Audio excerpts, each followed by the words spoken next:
ஜெயக்குமார் கொலை வழக்கு தொடர்பாக மேலும் ஒரு தனிப்படை அமைக்கப்பட்டிருக்கிறது. தூத்துக்குடி இன்ஸ்பெக்டர் சாகுல் ஹமீது தலைமையில் மேலும் ஒரு தனிப்படை அமைக்கப்பட்டிருக்கிறது. அண்மைச் செய்தியாக பார்த்து வருகிறோம். டிஜிபி சங்கர் ஜிவால், ஐஜி கண்ணன் தலைமையில் தீவிர நேரடி கண்காணிப்பு நடைபெற்று வருகிறது.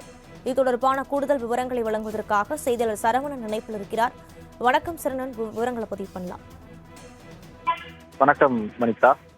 நெல்லை கிழக்கு மாவட்ட காங்கிரஸ் கட்சியின் தலைவராக இருந்த ஜெயக்குமார் மர்மமான முறையில் உயிரிழந்ததை தொடர்ந்து 14 நாட்கள் ஆயும் தற்போது வரை இந்த வழக்கு விசாரணையானது மிகவும் தாமதமாக நடைபெற்றுக் கொண்டிருப்பதாகவே நமக்கு தெரிய வருகிறது. அது மட்டும் இல்லாமல் ஜெயக்குமார் உயிரிழந்த விவகாரம் தற்போது வரை கொலையா தற்கொலையா என்று போலீசார் தரப்பில் எந்த ஒரு விளக்கமும் அளிக்கப்படாத சூழ்நிலையில் அந்த வழக்கு சம்பந்தமாக பல்வேறு நபர்களிடமும் போலீசார் தற்போது விசாரணை தீவிரமாக நடத்தி வருகிறார்கள். குறிப்பாக சொல்லணும்னா, ஜெயக்குமார் அலுவலகத்திலிருந்து கைப்பற்றப்பட்ட அந்த கடிதத்தில் குறிப்பிடப்பட்டிருக்கக்கூடிய நபர்களின் பெயர்கள் உட்பட அனைவரிடமே போலீசார் ஒரு நேரடி விசாரணையில் தகவல் தொடங்கியிருக்கிறார்கள்.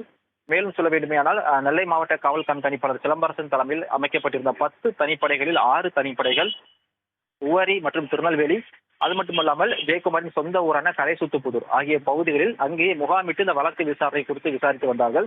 ஜெயக்குமாருடன் கடைசி ஒரு வாரமாக பழகிய நபர்கள் மற்றும் கட்சி நிர்வாகிகள், உறவினர்கள் மற்றும் குடும்ப உறுப்பினர்கள் அனைவரிடம் விசாரணை தற்போது ஒரு இறுதி கட்டத்தை எட்டியிருக்கிறது என்றே கூறலாம். மேலும் இந்த வழக்கு விசாரணையை தீவிரமாக முடிக்க வேண்டும் என்ற நோக்கில் தற்பொழுது இந்த வழக்கு விசாரணை மிகவும் தீவிரமாக நடந்திருக்கிறது. மேலும் ஏற்கனவே அமைக்கப்பட்டிருக்க 10 தனிப்படைகளும் கூடுதலாக தனிப்படைகள் அமைக்கப்பட்டு தூத்துக்குடி இன்ஸ்பெக்டர் சாகுல் ஹமீது தலைமையில் ஒரு தனிப்படைகள் தற்போது அமைக்கப்பட்டிருக்கிறார்கள். டிஜிபி சங்கர் ஜிவால் மற்றும் தென்மண்டல ஐஜியாக இருக்கக்கூடிய கண்ணன் தலைமையில் தற்போது நேரடி விசாரணையானது துவங்கியிருக்கிறது. கடந்த 15 நாட்களாக மிகவும் ஒரு மந்தமான நிலையில் சென்ற வழக்கு தற்போது தீவிரமடைந்திருக்கிறது. ஏனென்றால் டிஜிபியை நேரடியாக தலையிடுவதால் இந்த வழக்கு விசாரணை மிகவும் சூடுபிடிக்கிறது என்றே கூறலாம்.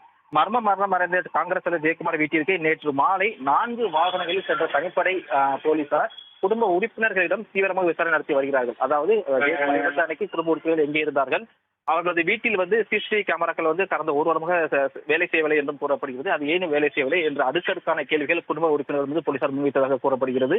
இந்த சூழ்நிலையில் கட்சி நிர்வாகிகள், குடும்ப உறுப்பினர்கள் அனைவரிடமே போலீசார் தீவிர விசாரணை நடத்தி வருகிறார்கள். 10 தனிப்படைகள் அமைக்கப்பட்டிருக்கக்கூடிய சூழலில் கூடுதலாக தற்போது ஒரு தனிப்படைகள் அமைத்து இந்த வழக்கு விசாரணை தீவிரமாக நடந்து கொண்டிருக்கிறது. வனிதா, விரிவான விவரங்களுக்கு நன்றி சரவணன்.